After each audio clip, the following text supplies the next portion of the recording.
네, 3교시 시작하겠습니다. 자, 이제 조직문화 파트에서 이제 조직문화의 개념 그리고 에드거샤인의 조직문화 계층을 살펴보겠는데, 조직문화는 뭐요? 예, 구성원 활동의 지침이 되는 행동규범을 창출하는 공유된 가치와 신념의 체계, 이렇게 되어 있고요. 에드거샤인의 조직문화의 계층이 특이한 것은, 자, 여기 기본적인 가정, 가치관, 가공물들이 있는데, 상식적으로 여기서 이렇게 화살표 광형도 가지만 위에서 아래로 간다는 거. 이게 특이해요. 이게 특이하고 이런 식으로 해서 출제가 될 수가 있다. 그 상호 관계에 대해서 기술하시오. 이렇게 이제 출제가 될 수도 있다는 거예요. 에드거샤인은 조직 문화에 대한 개념을 이런 식으로도 얘기를 했습니다. 일정한 패턴을 갖는 조직 활동의 기본 가정과 신념이다. 편한 걸로 외우세요. 자, 이건 앞서 설명을 드렸고, 자, 홉스테드의 국가문화에 의한 조직 문화의 개념으로 5가지를 구분을 해놓고 있는데, 일단 이제 경영지도사 문제가 출제가 되었기 때문에 하나하나 개념은 알아두셔야 되고요. 권력거리나 개인주의, 집단주의 다 아실 거예요. 특이한 것이 남성성 문화의 경우에는 성취지향적인 속성, 사회가 돈, 물질, 결과 위주, 경쟁 위주의 가치로 움직이는 것이 강하다. 뭐 이제 그런 경향이 있다라는 것이고, 여성성의 문화의 경우에는 관계지향적인 속성이 있고, 행복, 복지, 인간관계에 조금 가치를 두고 움직인다고 보는 경향이 있다는 것이죠. 불확성 회피, 장기지향성, 단기지향성 이렇게 있습니다. 이제 과거에 우리 노무사 시험에 한 번은 출제가 됐는데, 이것이 사례형으로 과거에 출제가 되었거든요. 근데 단문형으로는 아직 출제가 안 됐다고 보시면 돼요. 그러니까 개념 위주로 일단은 암기를 해두시는 것이 필요하겠습니다. 그 다음에 조직 이론 파트로 넘어가시면, 일단 민츠버그의 관리자 기술이 있는데요. 관리자가 갖고 있는 최소한의 3가지 역할이 있다는 거예요. 자, 대인관계 역할에 있어서는 일단 회사의 대표자 역할, 그리고 실무적인 리더 역할, 연락 책임자 역할, 정보를 공유해주는 연락 책임자 역할 이렇게 있고요. 정보 처리 역할에 있어서는 아웃사이드 인, 인사이드 아웃, 정보 수집자, 보급자 역할 이렇게 있고, 의사결정 역할에 있어서 엔터프리너십, 이 기업가 역할하고, 문제 해결의 역할, 자원 배분의 역할, 협상 역할 이렇게 있다는 거 좀 이해를 해주시고 넘어가도록 하세요. 그 다음에 거시조직 이론, 정말 이제 우리 경조 선택자분들이 가장 어려워하시는 부분인데, 제가 이거 3가지 모형 이론은 다 어쩔 수 없습니다. 외워주셔야 되겠어요. 자, 위에 있는 스코트의 이제 조직 이론 모형인데, 이 조직 이론 모형의 특징은 뭐냐면 횡단적이라는 특징. 동시대에 유행하는 주류를 이뤘던 이론을 알 수가 있다. 그 다음에 종단적인 특징으로서 연구 흐름을, 역사적인 흐름을 우리가 살펴볼 수가 있다라는 특징을 갖고 있어요. 그 다음에 이제 여기 아스트리와 반드벤의 조직 모형을 보시면은, 자, 이제 세로축은 조직군, 개별 조직을 분석 단위로 하고 있고, 가로축은 환경으로부터 영향을 받는 결정론과 임의론, 환경을 조작하고 통제할 수 있는 임의론적 관점이 이렇게 있는데, 우리 노무사 시험에 출제되는 경향은 뭐냐면, 조직군 생태학 이론과 전략적 선택 이론을 비교 설명하시오. 내지는 구조적 상황 이론과 전략적 선택 이론을 비교 설명하시오. 그 다음에 여기 자원 의존 이론은 교수님들이 개인적으로 애정하는 문제. 그래서 이거 최소한 이 4가지 이론은 알아두셔야 돼요. 아셨죠? 시장과 위기 이론은 윌리엄슨의 거래 비용 이론과 맥락을 같이 하는데요. 5가지, 시장 실패의 5가지 요인 있죠? 인적 요인에는 제한된 합리성, 그 다음에 이제 이기주의, 그 다음에 이제 상황적인 요인은 상황의 불확실성, 복잡성, 소수의 거래자, 그리고 정보의 편제성. 이런 5가지 요인만 알고 계시는 것으로 괜찮습니다. 여기 다 써놨네. 내가 써놓긴 했네, 옆에. 그 다음에 이제 나라시만과 데프트 교수의 이제 그 거시조직 이론 모형에 의하면, 자, 경쟁적, 서로 이제 동종의 업종 내지는 상이한 업종 간에 어쨌든 경쟁적 내지는 협력적으로 이루어 나가는 것이 더 필요하다라는 관점. 그다음에 조직 유형이 상이하다, 유사하다라는 것인데, 이게 먹이사슬, 원자재 공급업체, 가공업체, 생산업체, 유통업체 이렇게 이제 나가는 것, 이런 것들이 이제 상이하다라고 보는 것이고, 유사하다는 것은 원자재 공급업체 간에, 또는 이제 제조업체 간에, 구매업체 간에, 유통업체 간에 구매 업체 간에 이렇게 이제 유사한 부분은 이런 식으로 묶어서 우리가 이해할 수가 있다는 거예요. 이랬을 때 각각의 존재하는 이론은 자, 조, 협, 제 이렇게 외우시면 되겠습니다. 이 중에서 중요한 이론은 자원의존 관점은 교수님들이 애정하는 관점. 그 다음에 제도화 이론은 미기추리여서 중요하다라고 이제 말씀을 드렸고, 조직군 생태학 이론은 아까 아스티와 반드벤 이론에 의하면 대각선 방향에 위치했다. 이렇게 생각해 볼 수가 있어요.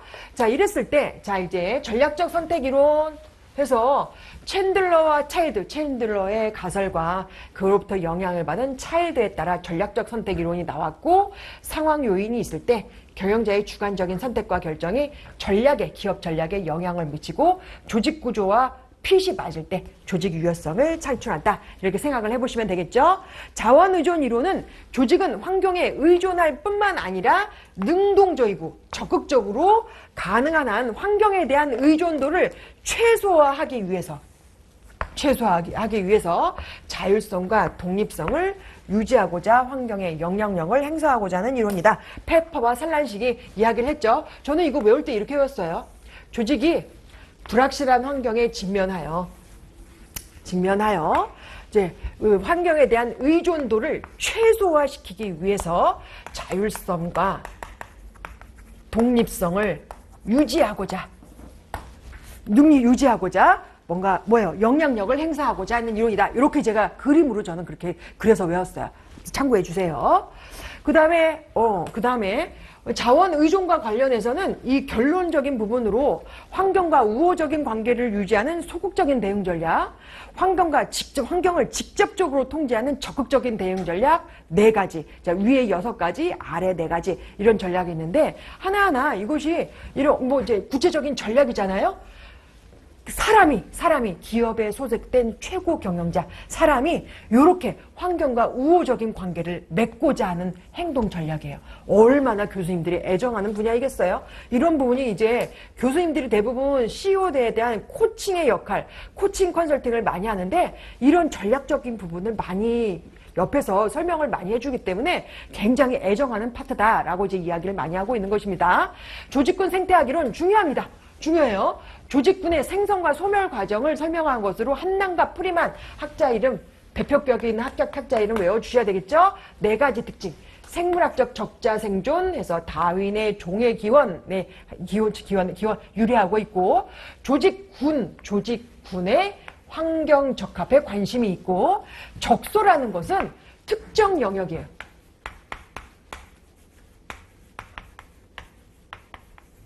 조직에 유리한 특정 영역을 말합니다. 유리한 특정 영역. 그 다음에 변이 환경으로부터 선택되어서 변화하는 상태를 말하는 것이고, 드디어 이제 환경으로부터 유리하게 선택이 되는 것이고, 그 다음에 이제 제도적으로 조직 구조 관리 방식을 만들어 나가는 보존의 방식으로 3단계 발전 과정이 있습니다. 시장과 위계 이론은 5가지 인간의 제한된 합리성, 기회주의적 행동 이런 거. 그 다음에 여기는 안 써있지만 환경의 불확실성, 정보의 복잡성, 그다음에 소수의 거래자, 정보의 편제성 이런 것만 알아주시면 되겠어요. 그 다음에 제도화 이론은 중요하죠. 제도화 이론은 매우 중요하고 특A급이다라고 이야기를 많이 하고 있습니다. 특A급. 자, 디마지오와 파엘 학자이를 외워주시고, 자, 이거 개념 보세요. 조직이 생존하기 위해서는 효율적인 생산, 그 이상으로 이해관계자로부터 정당성을 획득하는 것이 중요하다고 하는 주장이죠. 이것을 우리나라 국내의 일부 경영학 교수님 일부는 이것을 좌우명으로 생각하시는 교수님도 있어요. 이렇게 공감을 해주실 수가? 그래서 어떤 이 경영학을 전공하는 교수님 중에 일부는 그냥 업적, 실적, 세미나 이런 거를 이런 걸 하기보다는 그냥 주변에 자기와 뜻을 같이 하는 교수님들과 인간관계 형성에만 그냥 그런 거에만 좀 관심을 많이 고 자기의 어떤 인생의 대부분의 시간을 정해진 시간의 대부분의 시간을 그냥 인간관계만 이외 관계자로부터 정당성을 획득하는 거에만 치중을 많이 하고 있는데 특이한 게 제가 이거는 이제 오로지 제 최우정의 개인적인 생각인데 이렇게 생각하는 교수님들이 대부분 보직을 많이 맡아요. 대외적인 협력을 많이 해. 대외적인 협력을. 그래서 부총장, 총장, 학장 이런 역할을 많이 해. 당연하겠죠. 논문, 실적, 세미나 이런 거 안 하니까. 그러니까 보직을 하는 거죠. 하여튼 그렇습니다. 자, 하여튼 중요하다. 자, 동요화의 과정에는, 동요화의 유형에는 세 가지가 있습니다. 모강규라고 되어 있고, 개념 쓰고 사례 쓰셔야 돼요. 자, 밑에 제가 개념을, 제가 하면 한 줄 요약으로 개념을 쓰긴 했습니다. 개념 쓰고 사례 써야 된다. 자, 넘어가겠습니다. 자, 민츠버그의 조직구조. 아우, 정말, 민츠버그 조직구조 공부할 때 여러분 막 토 나오고 그러죠? 그죠? 토 나오죠? 정말, 저도 예전에 어렵게 공부를 했었는데요. 어렵게 공부를 했었는데, 이제, 기본은 이거예요. 기본은 이거.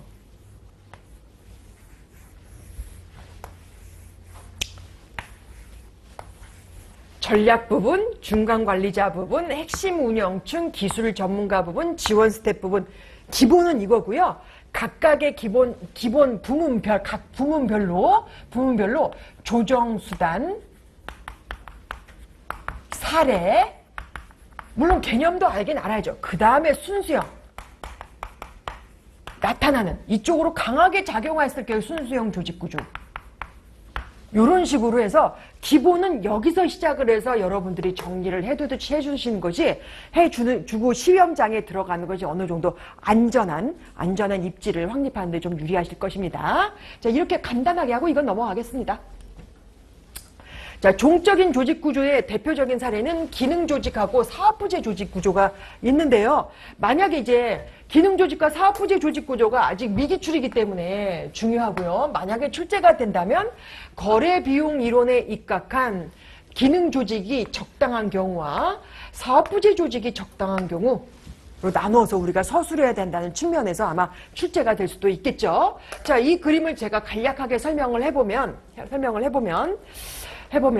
자, 이제 가로축은 규모이고요. 세로축은 비용입니다. 이랬을 때 규모가 커지면 커질수록 조직화 비용, 예, 기업의 관리 비용, 관리비, 월세, 월급여, 복리후생 비용과 같은 조직화 비용이 늘어날 수밖에 없죠. 그리고 조직이 커지면 커질수록 시장에서 발휘되는 시장 파워, 시장 거래 비용은 낮아지게 될 거예요. 이렇게 되었을 때 비용은 대부분 이 균형되는 부분보다 위에서 결정되는 경우가 많고요. 조직화 비용이 거시장 거래 비용보다 많을 경우엔 조직 실패.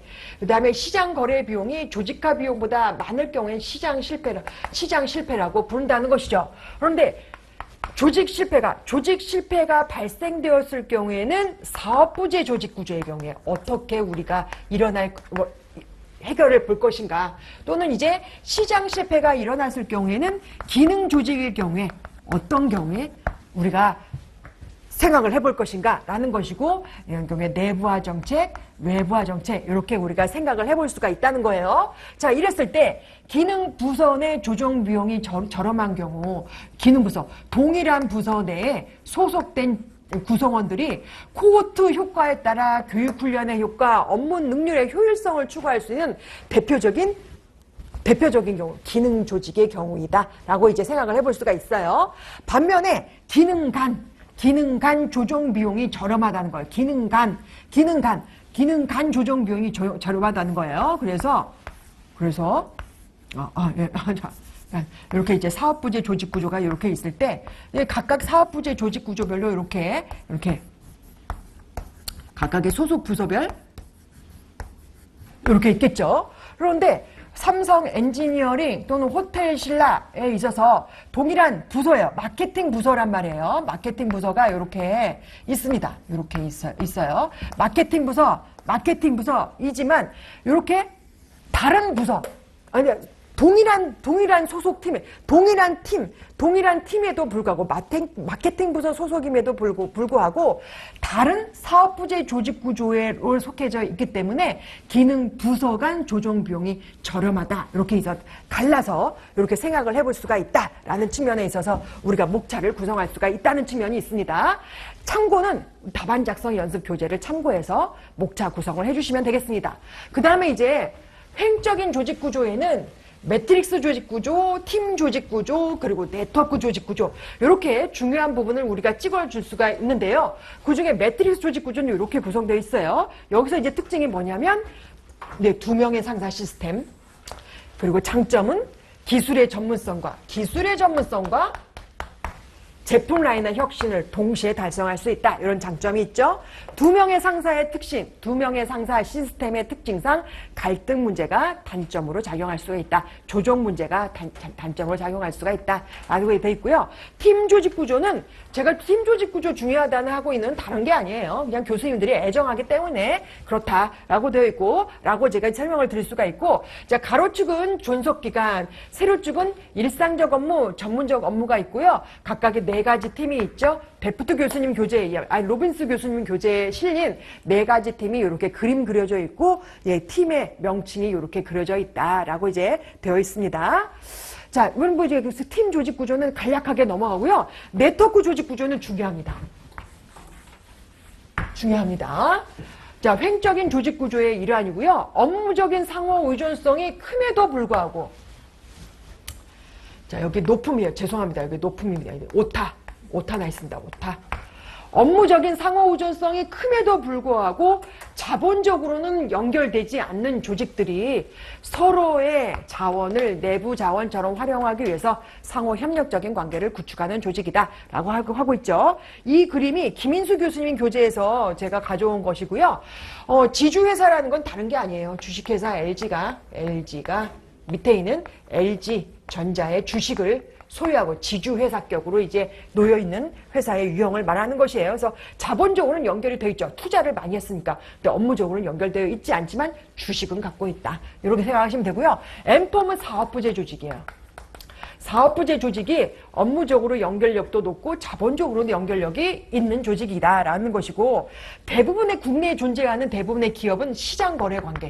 그래서 각각이 그냥 대부분 중소기업, 대기업 대부분 다 조직은 다 네, 시장 거래 관계에서 자본 이런 식으로 형태가 갖춰져 있지만 네트워크 조직 구조는 그게 아니다. 업무적으로는 연결이 강하지만 자본적으로 연결이 되어 있지 않음에도 불구하고 그러니까 상호 의존성이 자본적으로 않음에도 불구하고 상호 협력 관계를 형성하는 조직이 유리하다고 생각을 해서 형성된 조직이다. 이렇게 생각하시면 되겠어요. 장점을 보시면 개방적이다. 환경의 변화에 열려있다라는 것이고 부가적인 업무는 아웃소싱, 핵심 업무만 중앙에 두고 있어서 슬림화되어 있어요. 그러니까 자율과 책임에서 오는 적극적인 참여 정신과 창의성 발휘는 임파워먼트 이렇게 생각해 보시면 되겠습니다. 단점의 경우에는 서로 간의 네트워크 계약 관계에 의한 정해진 계약 기간까지 서로에게 상대방 특유에 의존한 의존성 문제가 발생된다는 점. 그다음에 네트워크 파트너가 경쟁자로 기회주의자로 둔갑할 수 있다는 점이 문제가 되고 있죠. 자, 넘기겠습니다. 근데 만약에 네트워크 조직 구조가 만약에 출제가 되었다 했을 때 배경이론은 뭘 쓰면 좋을까요? 우리가 앞에서 얘기한 나라시만의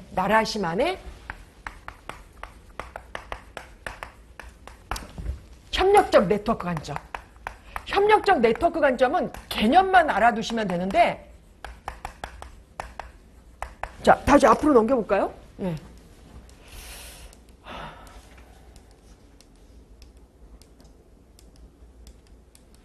네, 여기 있네요. 협력적 네트워크 관점. 예.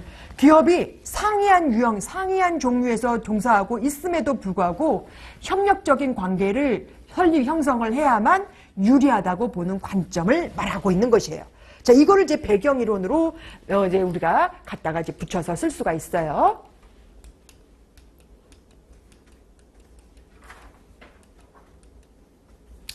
자, 만약에 우리 교재에 나와 있지 않은 홀라크러쉬에 대해서 쓰시오 라고 이제 이런 식으로 출제가 될 수가 있습니다.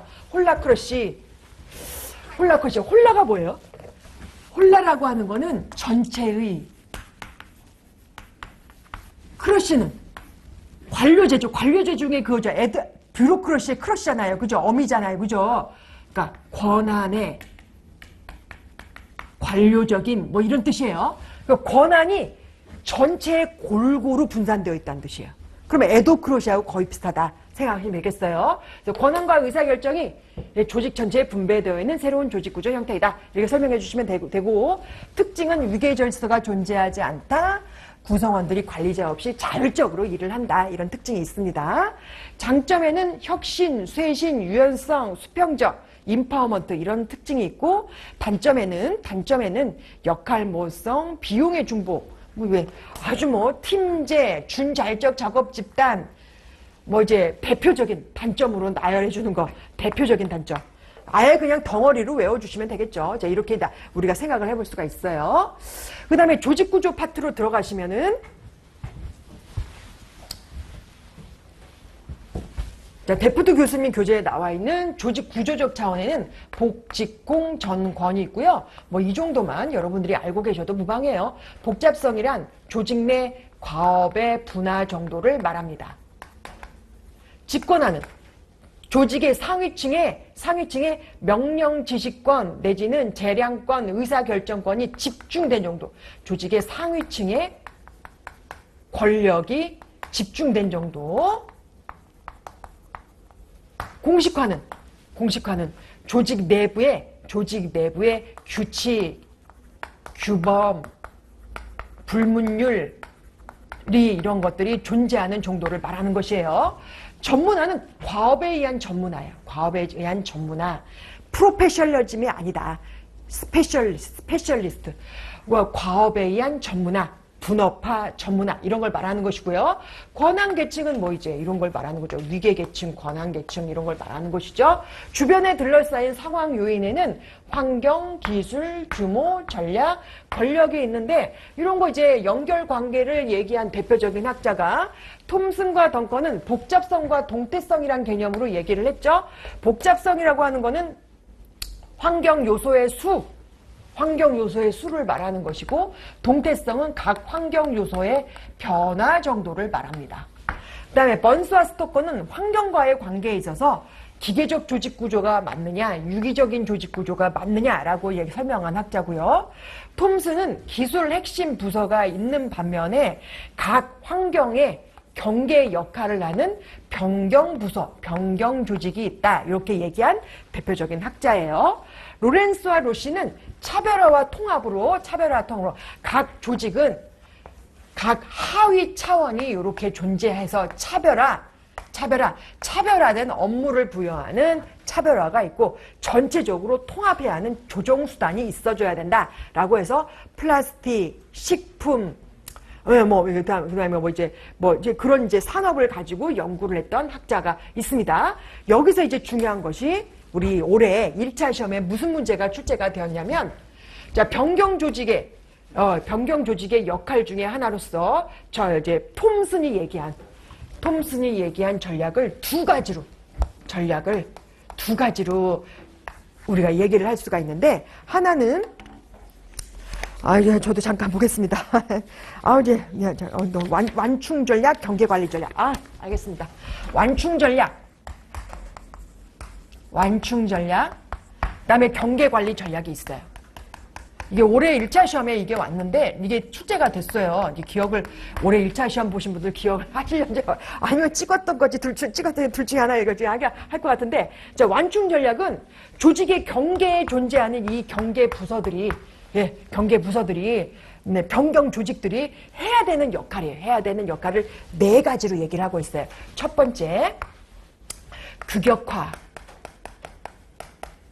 두 번째, 일단 쓰겠습니다. 비축, 원자재를 비축해둬야 된다. 세 번째, 평준화 시켜줘야 된다. 마지막에 개의. 이렇게 있죠. 규격화라고 하는 거는 이게 회사가 제품을 출시를 하고 서비스를 제공하는 데 있어서 뭔가 행동의 표준화를 만들어줘야 된다라는 것이고, 그 다음에 비축은 필요한 원자재나 재원이나 이런 걸 미리미리 비축해둬야 된다라는 전략을 말하는 것이고, 평준화 전략은 비축을 했다 하더라도 어떤 표준화된 정책은 마련해줘야 된다는 것이에요. 평준화 정책은 예를 들어서 이런 것, 평준화 정책은 예를 들어서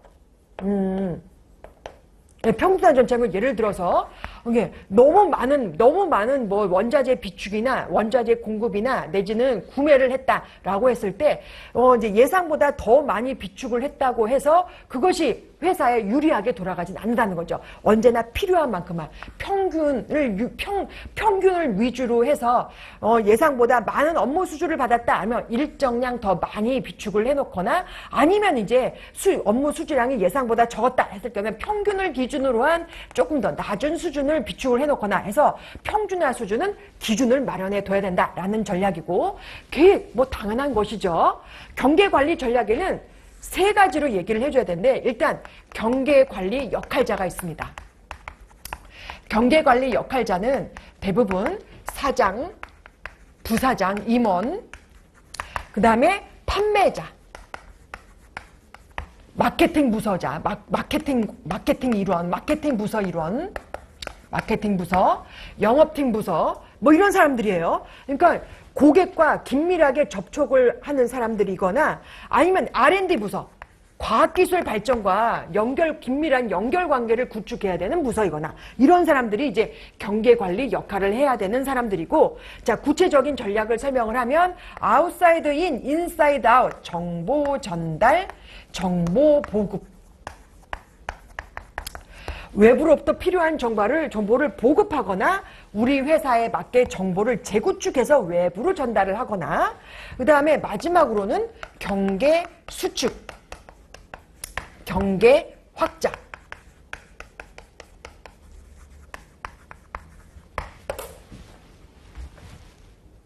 이런 역할이 있어요. 자, 경계 수축과 경계 확장의 역할의 경우에는 예를 들어서 이런 거예요. 갑자기 업무 수주량이 많아가지고 생산팀 부서 직원들이 막 너무 힘들어해요. 그러면 이제 사무직 직원들을 생산팀 부서로 한 달간 업무 배치 전환을 시켜서 생산직 업무에 종사하게 하는 거예요. 선생님, 근로계약서상 내가 사무직 업무로 내가 입사를 했는데, 그러면 근로계약 불이행해야 손해배상 청구할 수 있는 거 아니에요? 못한다는 얘기예요. 못한다는 얘기다. 왜? 경계 수축. 경영학적으로는 경계 수축, 경계 확장 전략에 의해서 업무 수주량이 많으면 그거에 의해서 비정규직을 채용하는 것보다는 회사의 업무에 어느 정도 통찰하고 있는 사무직 직원을 그쪽에 일시적으로 배치를 해서 생산직 업무에 종사하게 할 수 있는 경계 확장 전략, 다시 원대 복귀시키는 경계 수축 전략, 이렇게 우리가 활용할 수 있다고 보고 있기도 하고, 게다가 요즘 이제 근로계약서에 있잖아요. 이렇게 써요. 네. 일반 사무 업무 및 이해 회사의 업종상 필요로 하는 수반되는 업무 일체, 이렇게 쓰잖아요. 네. 그래서 이제 나는 사무직이니까 사무직 업무만 책상에서 볼펜만 두드리다 나가겠다. 이거 보면 그렇게 하려면 그냥 공무원 시험 보세요. 예, 일반 중소기업이나 대기업에서 종사하고 싶다면 필요하면 일시적인 배치 전환은 용인되어야 되는 상황인 거죠. 그걸 가지고 이제 근로계약 불이행이다, 예, 그렇게 해서 이겼던 사례 없다라고 말씀드릴 수가 있습니다. 우리가 인사노무관리 배치 전환 측면에서 이런 거 우리가 얘기했잖아요, 그때.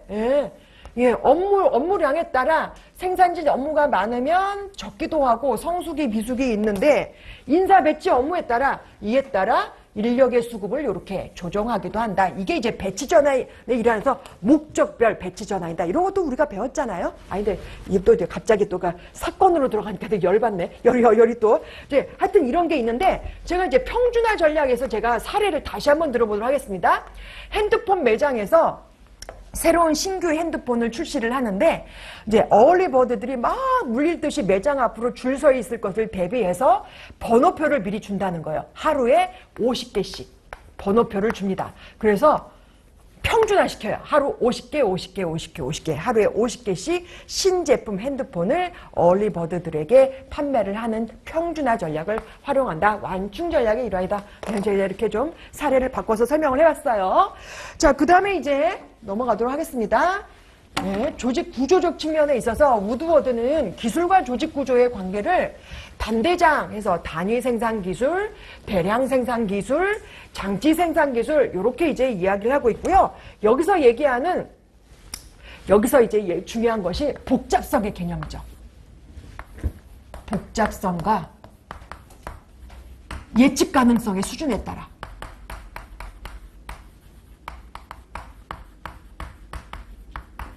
자, 여기서 중요한 건 이거죠. 그리고 이제 여기서 얘기하는 이 복잡성은 이 복잡성이 아니에요. 이거는 조직 내 과업의 분화 정도고 여기에서 나오는 복잡성은 기계화 정도. 말하는 것이죠. 자, 요렇게 이제 나눠져 있다. 자, 페로우의 기술 분류는 다행히 한 3년 전에 출제가 됐습니다. 출제가 되어서 조금 안심빵 이렇게 놔두고요. 과업의 빈도, 과업의 분석 가능성에 따라 일공 장비 이렇게 기술 유형이 나눠지고요. 톰슨의 기술 유형에는 중개형 기술 그리고 공유적인 상호 의존성, 연속형 기술, 연결형 상호 의존성 이렇게 집약형 기술 이렇게 이제 나눠주는데 중개형 기술은 이런 거죠. 상위 조직에 의해서 하위 부서가 이렇게 나눠져서 서로 상호 의존성이 거의 없는 상태로서 상위 조직을 공유하고 있는 상태만 있는 조직이다. 이렇게 설명할 수가 있습니다. 노동청에 딱 들어가게 되면 노동청 감독관이 이렇게 있고요. 근로자 여기 앉고 사용자 여기 앉아서 진술을 받아요. 그래서 진술 조서 이 사람이 작성하게 되어 있거든요. 진술을 이렇게 이제 진술을 받는데 서로 이제 아무런 이제 뭐 독립적으로 이제 방해할 수가 없어요. 근로자 진술할 때 사용자가 방해할 수 없고 사용자 진술할 때 근로자가 방해할 수가 없습니다. 그냥 공유적인 서로 아주 독립적인 중개 역할만 하는 감독관이 여기 있고요. 이때 조정수단이 행정 규칙, 근로감독관 규정 절차에 따라 이제 조정을 하게 되죠. 규칙과 절차에 따라 조정을 하게 된다. 연속형 기술의 경우에는 뭐 이런 걸 말하는 것이죠. 예, 컨베이어 벨트 공장 라인을 말하는 것이죠. 이때는 이제 일정과 계획과 일정에 따라 조정을 하게 되고요. 집약형 기술, 교호적인 상호 교환이 그냥 동시다발적으로 일어나는 이런 상태를 말하는 것이죠. 이때는 이제 구두상의 커뮤니케이션, 상호작용에 따라 이제 조정을 하게 된다. 이런 것만 알아두시면 되겠어요. 자, 그 다음에 대량 생산 기술과 유연 생산 기술 비교라고 되어 있는데, 이게 이제 미기출이에요. 미기출이고, 만약에 출제가 된다면, 개념적인 부분, 컴퓨터를 기초로 각종 분야를 전체적으로 관리하는 기술이다. 특히 이제 특징이 전략과 조직구조 기술이 잘 연계된다는 것이 절실하다는 필요성에 의해서 등장이 되었고요. 도식화. 전진 배치 해주셔야 되고, 자, 여기서 이제 중요한 것이 바로 이 부분이죠. 대량 생산 기술과 유연 생산 기술. 이렇게 이제 그려져 있다는 거예요. 유연 생산 기술이어서 통제 범위가 대량 생산 기술은 한 사람의 상사가 많은 부하 직원을 이제 데리고 있어서 통제 범위가 넓고 유연 생산 기술은 그렇지가 않아요. 통제 범위가 소수의 부하 직원만 데리고 이제 있습니다. 있는 형태로 이제 계층 구조가 형성이 되어 있고 계층수 많고 적어요. 직무는 일상적이지만 유연 생산 기술은 좀 더 숙련된 기술을 포함하고 있고 과업에 의한 전문화,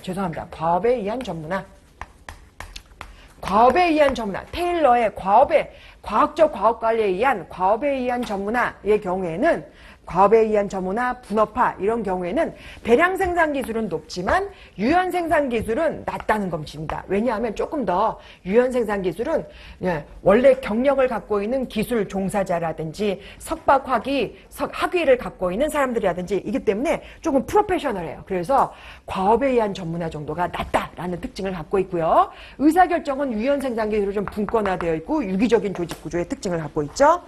자, 이렇게 이제 출제가 될 것이고, 마지막 이제 페이지 드디어 이제 보도록 하겠습니다. 마지막 페이지. 자, 소규모 조직에서 대규모 조직으로 팽창해 나가는 과정에서 발생되는 관료제의 한계점, 조직의 경직화, 부서 이기주의, 문서의 레드 테이프 현상, 사일로 이펙트, 그다음에 구성원의 창의성의 저해, 이런 거 이제 나열해 주시면 되겠죠? 관료제의 비능률 이런 걸 나열해 주시면 되겠습니다. 네, 변화와 혁신이 필요할 때 나타나는 저항이 매우 심한데 개인 차원, 집단 차원, 조직 차원에서 설명하시오. 이거 매우 중요하다고 제가 계속 이제 강조를 앞서 이제 2교시, 1교시 드렸던 거 기억이 납니다. 그 다음에 개인 차원에 있어서는 성격, 지각, 그 다음에 이제 개인의 어떤 기득권의 상실, 집단 차원은 집단 규범, 집단 사고 이런 걸 얘기할 수가 있고 조직 차원은 자원의 희소성, 자원이 부족해서 예, 이런 거 얘기할 수가 있습니다. 그 다음에 변화와 혁신이 필요한 시기에 우리가 생각해 볼 수 있는 리더십 유형은 변혁적 리더십, 영의지계라는 특징을 갖고 있는 변혁적 리더십이 있고요. 전략적 우위를 달성하기 위한 변화 유형 4가지, 전략과 구조, 기술 혁신, 제품과 서비스 혁신, 문화 혁신이 있고, 그 중에서 중요한 거는 아직 미기출된 제품과 서비스 혁신과 전략과 구조 혁신 외워주셔야 되겠어요. 학습 조직의 개념과 구성 요소, 피터 생게의 학습 조직의 구성 요소, 공사시계팀 아직 미기출 중요하다 말씀드릴 수가 있고, 하이퍼텍스트 조직의 개념은 노나카라는 학자가 노나카와 다케우치라는 학자가 이야기를 했는데요. 모든 조직의 학습 조직은 이런 식으로 구성되어 있다는 거예요. 기능 조직, 그리고 교차 기능팀 이렇게 있고, 이 조직의 저변에 우리가 안 보이게 학습 조직이, 이게 잘못 그린 거야. 학습 조직은 이렇게 역 피라미드 형태로 존재하기도 한다. 그러니까 이게 철학에 따라 작성을 해주시면 돼요. 이렇게 삼각형으로 그리든지 아니면 이제 역삼각형으로 그려주시든지 해서 이제 학습 조직에서 최소한 3개의 조직 구조가 하나의 기업 내에 존재한다라고 얘기한 이제 학자가 이렇게 있고, 하이퍼텍스트라는 뜻은 컴퓨터를 탁 켰을 때 여러 개의 창이 동시다발적으로 발생하는 현상을 하이퍼텍스트라고 얘기한다는 것이죠.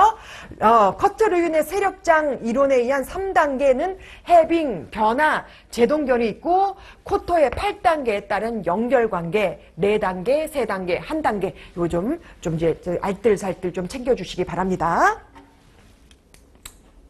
예. PPT는 이제 끝나는데, 제 기적처럼 제가, 이제 오늘의 목표가 제가 20분에 끝내는 게, 20분에 죄송합니다. 20분에 끝내는 게 제가 목표여가지고요. 오늘 혹시 이제 별도 수업 임무를 제가 안 갖고 왔네. 이제 제가 몇 가지 찍은 문제가 있어요. 한 6문제, 7문제를 제가 찍었는데, 인사노무 관리도 제가 어제 나눠드린 것도 6문제를 제가 찍었고요. 오늘 나눠드린 것도 한 7문제인가 이렇게 찍었을 거예요. 그게 이게 저도 이제 중요하다고 생각을 하지만, 무엇보다도 제 생각은 30%, 그 다음에 신림동 학원가에서 찍은 거 한 70% 해가지고요. 제가 이제 거기다가 작성을 해놨고, 특히 유의해서 봐주셔야 될 건 별표 2개 찍은 거 있잖아요. 별표 2개 그려놓은 거 있잖아요. 그런데 유의해서 좀 봐주시기 바랍니다. 자, 오늘 수업이 예상보다 한 4분 일찍 끝나서 조금 아쉬움이 조금 있긴 한데, 이제 오늘 이렇게 이제 와주셔서 열심히 들어주셔서 청강해 주셔서 너무 감사합니다. 오늘 좀 별표 찍어주는 거, 특A급 이런 거 위주로 해가지고요. 특A급 별표는 2번 읽고요. 나머지 부분은 기출된 부분 한 번 읽고, 나머지 부분은 눈으로 좀 발라주는 형식으로 반복 학습을 해주시면 감사하겠습니다. 오늘 고생 많으셨어요. 감사합니다.